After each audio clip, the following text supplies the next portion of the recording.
네, 오늘장 공매도 금지 영향으로 아주 급등세로 출발하고 사이드카까지 발동됐다는 건 뭐 반가운 일인데요. 하지만은 우린 좀 더 근본적인 펀더멘털을 살펴봐야 될 것 같습니다. 사실 우리 경제가 최근 여러 가지 대외 악재로 상당히 고전해 왔는데요. 정말 새로운 시장 개척이 절실합니다. 최근 윤 대통령의 국빈 방문으로 이 사우디에 대해서 특히 중동에 대해서 여러 가지 관심이 높아지고 있는데요. 오늘 관련 리포트가 나와서 자세한 얘기를 들어보려고 합니다.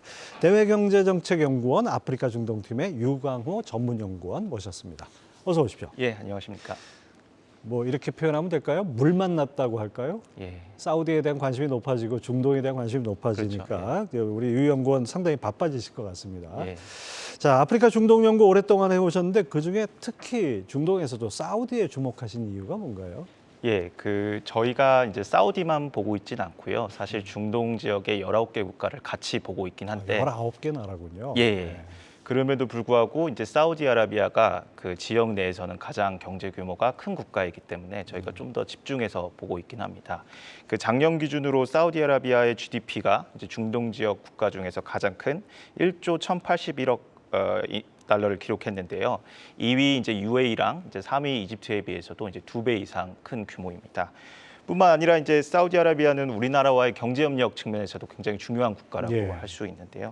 이제 원유 도입에 있어서 아시겠지만 우리나라의 최대 원유 도입국이고 작년 기준으로 32.9%를 우리가 이제 사우디아라비아산 원유에 이제 의존을 3분의 1을 했고요. 차지하네요. 예, 예. 그리고 우리나라와 중동 지역 간 전체 수출 중에서 21%를 그리고 수입 중에서 30%를 사우디아라비아가 담당하고 있습니다. 또 이제 우리나라 건설 수주에 있어서 사우디아라비아가 차지하는 비중이 사실 연도별로 변동폭이 있긴 합니다만 대체적으로 최근에는 한 10% 초중반대를 차지하고 있고 올해는 이제 수주가 굉장히 많이 이제 되면서 올해 9월까지는 이제 26.5%를 차지하는 등 굉장히 우리에게 중요한 시장이라고 할 수 있고요.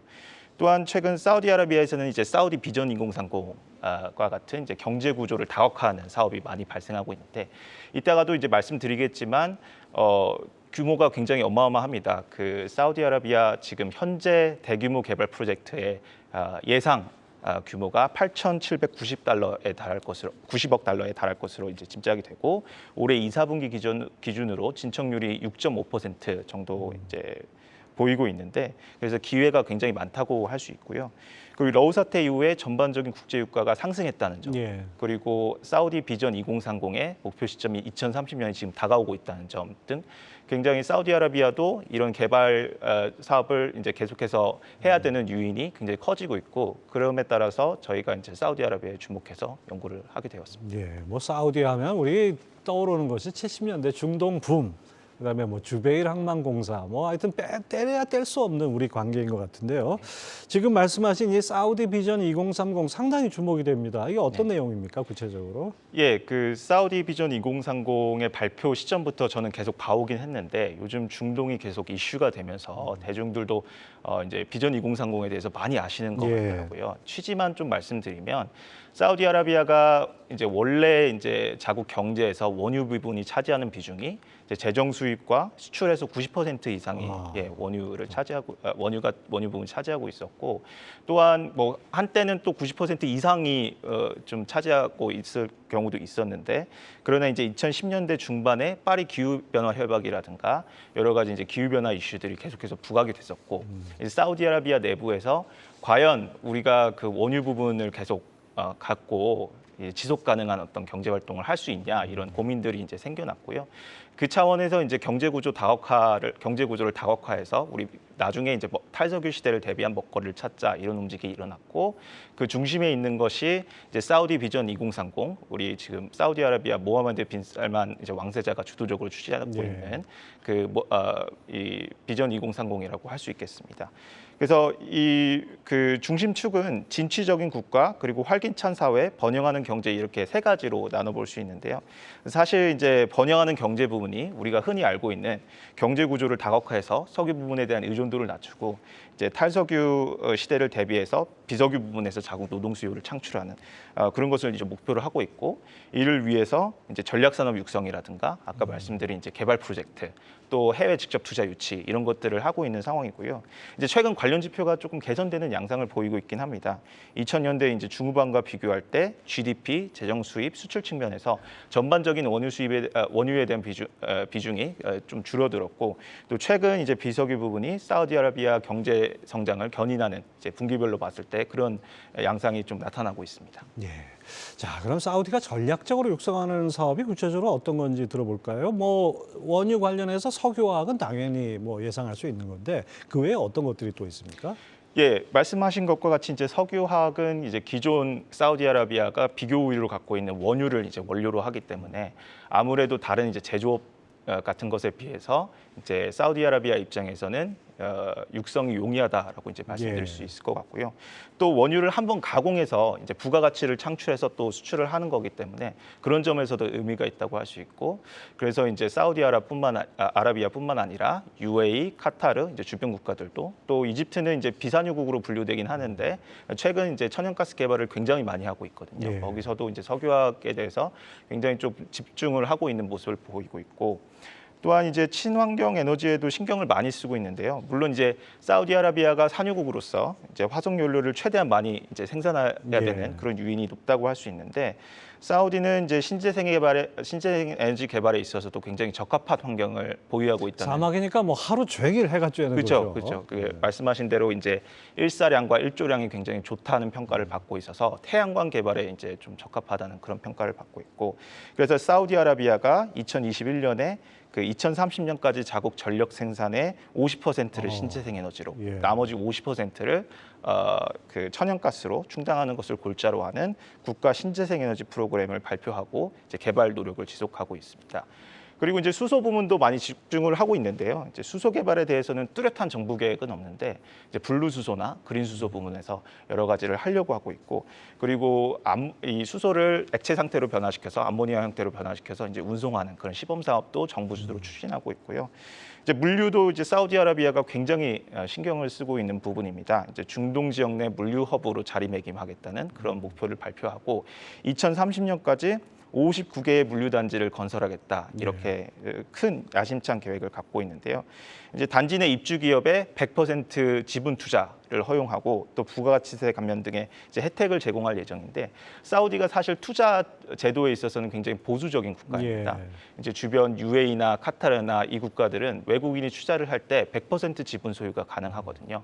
다만 이제 사우디아라비아는 아직까지 산업별로 몇 개만 이제 100% 지분 소유를 외국인에게 허용하고, 아직까지 이제 전체적으로는 그런 모습을 보이고 있지는 않는데, 이 물류 단지에 입주한 기업에 있어서는 100% 지분 소유를 예. 이제 허용한다고 하니까 이게 물류를 얼마나 지금 사우디아라비아가 신경 쓰고 있는지 그런 것들을 이제 볼 수 있는 대목인 것 같습니다. 그냥 단순히 뭐 땅속에 석유만 캐서 사는 나라가 아니라 이제 환골 탈퇴하는 준비를 하고 있다, 이렇게 볼 수 있겠는데요. 사우디가 육성하려는 분야, 친환경 분야, 2차 전지라든지 전기차 뭐 이런 분야는 우리도 경쟁력이 충분하고 또 수소까지도 그런 것 같은데요. 이런 데 기회가 있겠죠?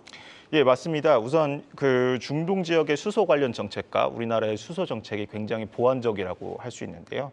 그 앞서 설명드렸듯이 사우디아라비아가 신재생 에너지 개발에 이제 적합한 환경을 보유하고 있어서 신재생 에너지를 활용한 이제 그린 수소 생산에도 굉장히 잠재력을 보유하고 있는 나라다, 이렇게 평가받고 있고, 또 이제 화석 연료 자원도 풍부하기 때문에 블루 수소 개발에도 큰 유인이 있는 나라거든요. 그래서 이제 중동 및 아프리카 지역의 이제 수소 이제 생산 프로젝트가 거의 그린 수소 위주인데 112개 중에 98개가 이제 그린 수소입니다. 그럼에도 불구하고 이제 사우디아라비아는 블루 수소 생산에 굉장히 적극적인 모습을 보이고 있고, 주발리나 자프라 이런 곳에서 블루 수소 프로젝트를 진행하고 있고, 일본과는 이제 수소를 생산하고 블루 수소를 생산하고 이걸 블루 암모니아 형태로 변환해서 운송하는 것까지 하는 그런 사업을 추진한 바도 있습니다. 그리고 우리나라는 이제 대표적으로 수소 활용 부분에서 네. 이제 강점을 갖고 있는 나라잖아요. 여러 가지 이제 개발을 하고 있는데 뭐 수소 연료 전지나 수소 차나 이런 것들을 중점적으로 개발을 하고 있고, 그리고 우리나라는 아무래도 이제 친환경적인 방법으로 수소를 생산하는 거, 그리고 생산 단가가 좀 낮다는 거, 네. 여기에서 조금 단점이 있기 때문에, 한계가 있기 때문에 이제 안정적인 수소 공급망을 구축하는 게 좀 중요하다고 할 수 있고, 이런 차원에서 중동국가, 특히 사우디아라비아와 수소 부문에서 공급망을 구축하는 것이 굉장히 중요하다고 할 수 있겠습니다. 예. 자, 우리 기업들이 뭐 상대적으로 비교 우위라고 할까요? 디지털 분야에서는 상당히 강점을 보이는데 이건 좀 뜻밖입니다. 네이버가 사우디 국가 차원의 디지털 전환에 협력하기로 했다. 네이버도 이제는 중동에서 기회를 찾는 그런 기업이 됐는데요. 실질적인 성과가 있다죠? 예, 네이버가 이제 사우디아라비아 디지털 트윈 플랫폼을 이제 디지털 트윈 플랫폼 구축 사업을 수주를 했는데요. 저도 이 분야에 대해서는 전문가가 아니지만 이제 디지털 트윈은 디지털 세계의 현실 세계와 똑같은 이제 가상 현실을 구현하고, 그리고 이것을 통해서 이제 자연재해 등 예측이 복잡한 상황에 대해서 시뮬레이션을 돌려보고 이렇게 해결책을 마련하는 게 네. 핵심이라고 이제 하더라고요. 이제 향후 5년간 리야드를 포함한 5개 사우디아라비아 도시에 이를 구축하고 운영한다고 이제 얘기를 들었습니다. 이 디지털 및 첨단 산업 분야도 특히 현지 진출에 주목할 만한 이제 부분이라고 할 수 있는데, 이제 사우디아라비아가 디지털 부분 육성에도 굉장히 열을 올리고 있거든요. 사실 제조업은 여러 가지 이제 기반 시설도 구축해야 되고, 또 자국민 노동 수요도 좀 어느 정도 자국민 노동도 숙련이 돼야 되고, 이런 이제 것들을 이제 해결을 해야 되는데, 첨단 산업 부문은 이제 외국인 첨단 기술을 보유하고 있는 외국 기업을 이제 투자를 유치해서 예. 그것을 마켓을 만들고 거기서 허브를 구축하는 그런 것들을 좀 추진할 수 있기 때문에 여러 가지 사우디아라비아가 열을 올리고 있고, 뭐 사우디아라비아뿐만 아니라 UAE, 카타르 이런 국가들도 이제 IT나 클라우드 컴퓨팅, 우주, 뭐 드론, 증강현실 뭐 이런 부분에서 굉장히 이제 육성 노력을 강화하고 있습니다. 네. 뭐 우리 기업들이 현지 진출하는 것뿐만이 아니고 또 직접 투자 유치도 많이 노력한다고 들었는데요. 사우디 국부펀드 PIF 투자 유치 어떤 내용인지 한번 살펴볼까요? 예, 사우디아라비아에서 이제 PIF 투자를 유치하는 것도 굉장히 좀 중요하다고 할 수 있겠는데요. 제가 올해 이제 재정이 작년보다는 사우디아라비아가 좀 나쁘거든요. 예. 왜냐하면 국제유가 수준이 조금 떨어지기도 했고, 사우디아라비아가 오펙 플러스 차원의 감산과 더불어서 이제 자발적 감산 100만 배럴을 지금 예. 추진하고 있는데, 그럼에도 불구하고 PIF 같은 경우에는 지금 굉장히 가파른 확장 추세를 보이고 있습니다. 2020년도에 이제 4천억 달러 수준에서 2023년도 최근에 이제 7천억 달러 수준까지 이제 올라왔는데, 보듯이 아주 그냥 가파르게 올라가네요. 예, 네. 그래서 이제 국부펀드를 통해서 여러 가지를 하려고 하는 사우디아라비아의 그 의지를 엿볼 수 있는 부분이고, 그 원래 기존에는 이제 북미나 영국이나 이게 중동 지역 국가들의 이제 기업들을 좀 대상으로 많이 투자를 했는데, 2015년 그 포스코 투자를 기점으로 예. 이제 아시아에 대한 관심을 많이 늘리고 있습니다. 근데 재밌는 점은 아시아에 대한 투자가 이제 산업 부분이 굉장히 한정적이라는 건데요. 이제 게임, 엔터테인먼트, 전자상거래 예. 이런 부분에 이제 많이 투자를 하고 있고, 여기 일본도 그렇고 이제 중국도 그렇고 인도도 그렇고 이런 분야들에 대한 투자를 지금 유치한 상황인데, 이 밖에도 이제 중국에서는 생명공학 기업이 이제 투자를 유치했다는 점, 그리고 인도는 의료기술에서 투자를 유치했다는 점을 미루어 볼 때, 우리나라도 생명공학이나 의료기술 측면에서 아직까지 투자를 유치하진 않았는데 좀 투자를 유치할 만한 여지가 있지 않을까라고 생각이 됩니다. 네, 뭐 기회는 아무튼 여러 가지가 있을 것 같습니다. 자, 지난번 그 윤 대통령 순방 기간 중에 대통령실에서 사우디와 대규모 방산 뭐 수주 관련 발표가 임박했다 이런 소식이 전해졌는데요. 관련해서 뭐 좋은 뭐 뉴스 나오는 거 없습니까? 예, 아직까지 이제 큰 소식은 없는 상황인데, 그럼에도 불구하고 이제 대통령실에서 대규모 이제 방산 협력 논의가 막바지 단계에 다다랐다 이렇게 이제 얘기를 했기 때문에 이제 기대가 되는 상황이고, 이제 사우디아라비아와 이번 순방에 포함된 카타르 같은 경우에는 전 세계에서 GDP 대비 국방비 지출이 작년 기준으로 우크라이나 다음으로 높은 이제 2위랑 3위를 차지했습니다. 그러니까 우크라이나가 이제 러시아랑 전쟁 중인 점을 감안할 때는 사실상 이 사우디아라비아와 카타르가 GDP 대비 국방비 지출이 전 세계에서 1, 2위를 이제 차지하고 있다고 이제 생각할 수도 있는데요. 한국은 이제 무기의 가격 경쟁력이 뛰어나고 무기 납품 속도가 빠르기 때문에 중동 시장의 한국 무기의 매력도가 높아지고 있다고 이제 생각이 됩니다. 예, 하여튼 뭐 사우디가 경제 완전히 틀을 바꾸려는 노력을 하다 보니까 안보도 중요하니까 방산 투자도 엄청나게 하는 것 같습니다. 자, 이렇게 전략 산업을 육성하고 엄청난 돈을 쏟아붓는다 그러면 세계 각국에서 달려들 것 같은데요. 우리 경쟁 상대는 어디입니까? 뭐 중국인가요? 예, 뭐 중국도 그렇고 아까 말씀드린 일본, 인도 지금 여러 가지로 이제 사우디아라비아와의 협력을 이제 강화하려고 이제 하는 단계인데요. 뭐 다네요, 그럼. 예, 뭐 아시아 국가들이 많이 이제 진출하려고 하고 뭐 네옴시티 같은 경우에는 사실 이탈리아나 스페인 기업들도 진출을 하긴 했는데 이제 특히 기술 협력 분야에서는 인도, 중국, 한국, 일본이 굉장히 협력 희망 분야가 비슷하거든요. 이제 수소도 그렇고 전기차도 그렇고 디지털 분야도 그렇고 이 국가들이 모두 이제 협력을 하고 싶어하는 분야이고 건설 협력에 있어서도 최근 우리가 수주 실적을 거둔 이제 해수 담수화나 이제 전력망 부문에서 중국과 인도 기업의 수주도 이루어졌고 또 태양광 발전에 있어서는 한국이 아직 사우디아라비아로부터 이제 수주를 하지 못했습니다. 그러나 저기 석유화학이나 주단조 부분에서는 이들 국가들과 비교했을 때 우리가 굉장히 좀 수주 실적이 두드러졌고 이제 중국은 이제 건설 기업이 굉장히 좀 저가 수주가 가능하기 때문에 여러 가지 가격 경쟁력이 있다고 할 수 있고 또 그 건설 부분에서 자국민 이제 노동자를 이제 동원해서 이제 할 수 있기 때문에 그 점에서 좀 이점이 있다고 할 수 있겠습니다. 예, 이제 뭐 쉽게 말하면 사우디가 아주 큰 손입니다. 세계의 어떤 개발의 큰 손이기 때문에 아주 뭐 아시아 각국이 각축을 벌이는데 우리가 좀 노력을 해야 될 것 같은데 우리가 이렇게 많이 성과를 내려면은 우리 기업들이 뭐 각계 전투하는 것도 좋지만은 어디 국가 차원에서 이걸 좀 협력하면서 시너지를 내는 것도 상당히 중요할 것 같아요. 예, 그렇습니다. 그 사우디 시장이 이제 단독으로 진출하는 것이 이제 기업 입장에서는 부담스러울 수 있기 때문에 사실 지금도 많이 하고 있는데 이렇게 컨소시엄을 구성해서 같이 진출을 하면은 위험 부담을 줄일 수 있기도 하고요. 또 지금 여러 이제 사우디아라비아 내 개발 프로젝트들이 활발히 추진되고 있고 여기에 이제 최첨단 기술을 적용하려는 움직임이 있기 때문에 우리의 인프라 건설 기업과 그리고 디지털 기술을 기업이 같이 연계하여 진출하는 방법일 것 같습니다. 아울러서 우리 이제 기업 투자 진출 시 이번에 그 국빈 방문을 통해서 개소한 이제 GBC라고 한국 그 기업 전용 단지가 있는데 이런 것들을 활용하면 아직까지 이제 저희가 갖고 있는 설문조사에 따르면 기업들이 이제 사우디아라비아나 중동 시장에 진출하는데 정보 공유나 이런 것들이 잘 안 되고 또 문화나 종교 차이 이런 것들로 굉장히 좀 진출하기 부담스럽다 이렇게 얘기하는 경우가 많더라고요. 근데 이런 한국 기업 전용 단지를 이제 활용을 하면 기업들끼리 이제 정보도 공유하고 시너지 효과를 얻을 수 있지 않을까 생각이 됩니다. 예, 우리 기업들이 알파부터 오메가까지 다 제공할 수 있는 그야말로 턴키 방식으로 사우디에 참여할 수 있는 여지가 있을 것 같습니다.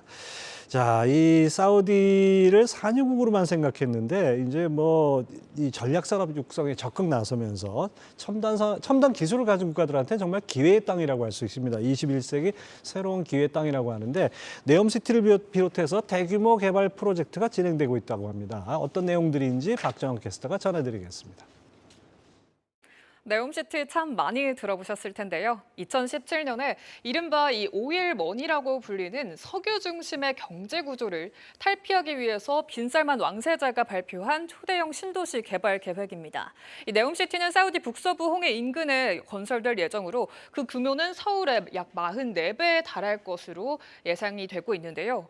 개발에는 총 5천억 달러, 우리 돈으로 650조 원이 투자될 예정으로 알려져 있습니다. 주요 프로젝트가 뭐가 있나 자세히 살펴보겠습니다. 총 3가지가 있는데요.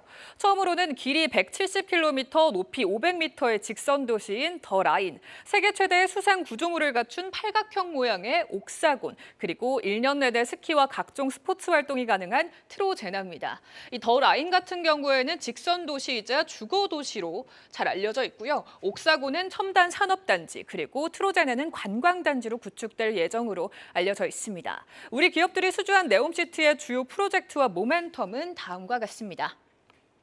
분야별로는 철도와 모듈러 주택, 그리고 스마트시티, 신재생 에너지로 나누어 볼 수가 있겠는데요. 좀 더 자세히 살펴보겠습니다. 먼저 네옴시티 더 라인에 들어설 대규모 철도 프로젝트입니다. 철도 차량과 신호 제어, 전력 인프라와 함께 터널 공사도 함께 포함을 해볼 수가 있겠는데요. 국내 기업들 중에서는 현대 로템과 현대 건설 그리고 유신이 포착이 되고 있습니다. 이어서 모듈러 주택 테마로 함께 넘어가 보시면 건설과 기자재를 포함하고 있어서 해외, 특히 사우디 수주 규모가 큰 우리나라 기업들이 가장 많이 포진이 되어 있는 프로젝트 분야입니다. 삼성물산과 히림, 성신양회, 그리고 HD현대 현대들, 대우건설과 두산 에너빌리티의 모습도 포착을 해볼 수가 있겠고요. 주식시장에 상장되지 않은 몇몇 기업들도 살펴볼 수가 있었습니다. 한편 스마트시티 프로젝트에는 통신 장비와 위성통신, 센서나 소프트웨어가 들어가는데요. 국내 수주기업으로는 네이버와 KT가 앞서서 살펴보셨다시피 이번에 호재를 들려왔고요. 한미글로벌과 슈프리마도 유효한 모멘텀을 가지고 있습니다. 마지막으로는 신재생 에너지 분야를 체크해 보겠습니다. 태양광과 풍력, 수소와 전력 인프라 사업을 하는데 대표적으로는 삼성물산과 한국전력을 주요 기업으로 꼽아볼 수가 있겠고요. 이 밖에도 코오롱 글로벌이라든지 롯데 정밀화학 그리고 현대 엔지니어링이 특징적입니다. 이렇게 주요 프로젝트와 수주 기업 현황까지 알아봤습니다. 43년 만에 공동 성명을 발표하면서 상호 투자에 나선 사우디와 우리나라, 네옴시티 프로젝트 중 250억 달러, 우리 돈으로 약 34조 원 규모의 사업에서 한국 기업들의 수주가 유력하다는 보도까지 나온 상황인데요. 앞으로 또 어떤 선물 같은 수주 소식들이 전해질지 함께 지켜보시죠. 네, 네옴시티 하나만 있는 줄 알았더니 네옴시티만 해도 규모가 어마어마한데 이외에 대규모 개발 프로젝트들이 예정돼 있다고요. 우리 건설 기업들한테는 상당한 기회가 될 프로젝트들이 있을 것 같아요. 예, 현재 그 사우디아라비아의 국부 펀드 PIF를 중심으로 이제 추진되고 있는 5개 기가 프로젝트가 있고요. 이 밖에도 이와 연계된 10개의 개발 프로젝트가 사우디아라비아가 추진하고 있는데 아까 말씀드렸다시피 이 15개의 프로젝트의 예상 규모는 이제 8,790억 달러 이제 수준입니다. 그리고 전체 이제 사우디아라비아 건설 시장 중에서 이런 대규모 개발 프로젝트가 이제 차지하는 비중이 해가 갈수록 이제 커지고 있는 상황인데 2020년에는 15%, 2021년에는 23%, 2022년 46% 이렇게 계속해서 커지는 모습을 보이고 있고요. 이제 중동 경제 관련 정보지인 미드에 따르면 앞으로 12개 이상의 개발 프로젝트가 더 발표될 거다 이렇게 이제 예상을 하고 있더라고요. 예. 그리고 우리가 이제 잘 알고 있는 네옴시티가 있고 이제 제가 보고서에도 이제 주거단지 개선 사업인 로슌 뭐 이런 것들을 이제 쓰긴 했는데 다만 이제 특정해서 어떤 프로젝트가 뭐 우리나라에게 굉장히 이제 협력 수요가 있을 것이다 이렇게 얘기하기는 좀 어려울 것 같고 사실 네옴시티는 이제 규모가 굉장히 크기 때문에 그렇게 얘기할 수 있지만 전반적으로 이제 사우디아라비아 개발 프로젝트 특성상 이제 몇 군데 안 그런 것도 있지만 도시 시스템을 새로 이제 구축하고 거기에 이제 첨단 기술을 적용하는 게 이제 핵심이기 때문에 여러 가지 이제 기회가 많이 올 것으로 이제 생각이 됩니다. 예. 뭐 석유 중심으로 성장해 온 나라가 이제는 완전히 뭐 선진 경제로 탈바꿈하기 위해서 노력하고 있는데요. 이와 관련해서 외국 기업들이 마음껏 활동하려면 우리도 과거에 그랬듯이 경제 특구 같은 거 만들면 유리하지 않을까요? 그런 것도 있다고요. 예, 이제 사우디아라비아가 이제 석유 부문을 제외한 산업 기반이 굉장히 없기 때문에 그 경제 구조를 다각화하기 위해서는 이제 선진 국가 및 기업에서 투자를 유치하는 게 굉장히 중요하다고 할 수 있는데 사실 이제 최근에 FDI 유입 규모가 이제 2010년 초반 대비해서 좀 그렇게 좋지는 않은 상황입니다. 그때 2010년대 초반은 국제 유가가 굉장히 높아 있었고 그렇죠. 지금 국제 유가가 떨어져 있어서 GDP 대비 이제 FDI 유입 비중이 뭐 1% 많으면 2%대 이렇게 이제 되고 있는데 이에 따라서 이제 사우디아라비아는 지난 2016년부터 외국인 투자에 있어서 100% 지분 보유를 산업별로 이제 허용을 하고 2023년에는 아까 말씀하셨다시피 이제 4개의 경제 특구 설립 계획을 이제 발표를 하게 되는데요. 이제 경제 특구는 사우디 전역에 이제 설치가 될 예정이고 그리고 선박 건조와 관련된 또 서비스 그리고 의료 기술, 이제 클라우드 컴퓨팅 등을 특징으로 해서 이제 구축될 예정이고 입주 기업에는 각종 이제 세제 혜택 등을 이제 부여할 예정이라고 합니다. 예.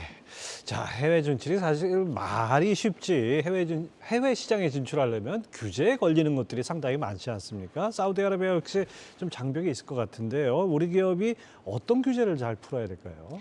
예, 사우디는 이제 앞에서 말씀드린 것처럼 물론 이제 투자를 유치하는 것도 중요하지만 그 투자한 기업이 어떻게 이제 자국 산업에 또 경제에 기여하게끔 이렇게 만드는 것이 사우디아라비아가 굉장히 신경 쓰는 부분이라고 예. 할 수 있겠는데요. 이제 대표적으로는 이제 현지화 규제가 있는데 아람코가 이제 자사 사업에 입찰에 참여한 업체가 자국 경제에 얼마나 기여했는지를 살펴보고 이를 점수화해 갖고 입찰 참여 기업에 특혜를 부여하는 이제 인 킹덤 토탈 밸류 애드라고 이제 준말로 익트바라고 저희는 하는데 를 도입하고 이후 이제 개선 노력을 지속하고 있고 이제 아람코뿐만 아니라 이제 다른 사우디아라비아 내 기관들도 이제 이 익트바를 이제 표준 모델로 삼아서 여러 가지 이제 현지화 규제를 도입하고 있는 상황이고요.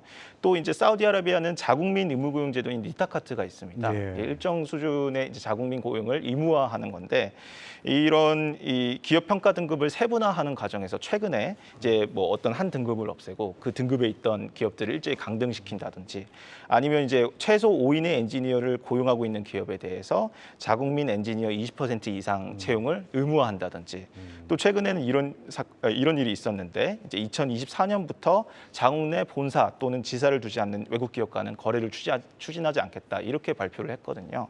근데 이제 특히 현지인 채용 규제가 강화되고 있다는 점 그리고 정부 주도로 대부분의 사업이 이루어지고 있는 사우디아라비아에서 정부가 이제 자국 내 본사 또는 지사를 두고 있지 않는 기업과는 거래를 하지 않겠다고 이제 얘기를 한 점 이런 점들이 굉장히 한국 기업에는 부담이 될 수 있겠다고 예, 할 수 있습니다. 그렇군요. 또 하나 짚어보지 않을 수 없는 게 최근에 이스라엘 하마스 전쟁을 계기로 해서 중동 지역의 어떤 안보 정세 불안 이런 것들이 이 사우디 개발 계획에 어떤 걸림돌이 되지 않을까 이런 우려도 있습니다. 사우디 앞으로 경제 성장 전망하고 이 안보 정세 이 부분에서는 리스크가 없을까요?